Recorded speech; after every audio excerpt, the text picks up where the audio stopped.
The number of tents at La Crosse's Houska Park homeless encampment continues to rise. At least 30 more tents have popped up just in the past 2 months. News 8 Now's Rob Romano asked city officials what they're doing to deal with the growing crowd. Rob. Amy, the amount of tents at Houska Park has risen by about 43% since May.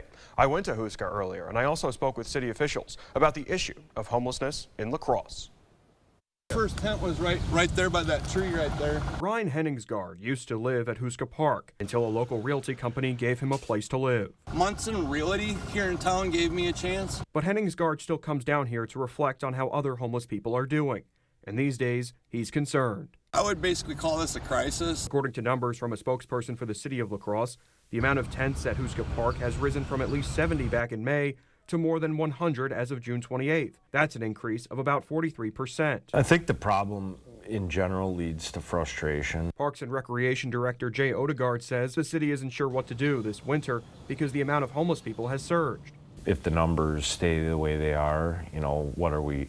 I don't know what that answer is, and that's something that we as a city in cooperation with the county, in cooperation with these different agencies, are working to try to address. At Houska on Monday, trash could be seen on the ground in multiple spots.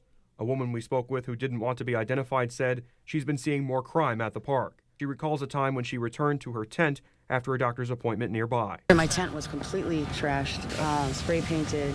They took everything out of it. Sandra Brecky, a senior consultant to the Office of Population Health at Gunderson, said off camera that it takes effort from city government, local nonprofits, and assistance from local businesses to fix the issue of homelessness.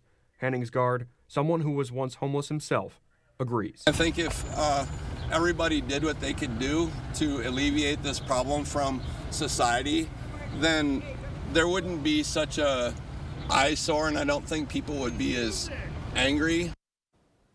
And we reached out to La Crosse Mayor Mitch Reynolds' office for comments on this story.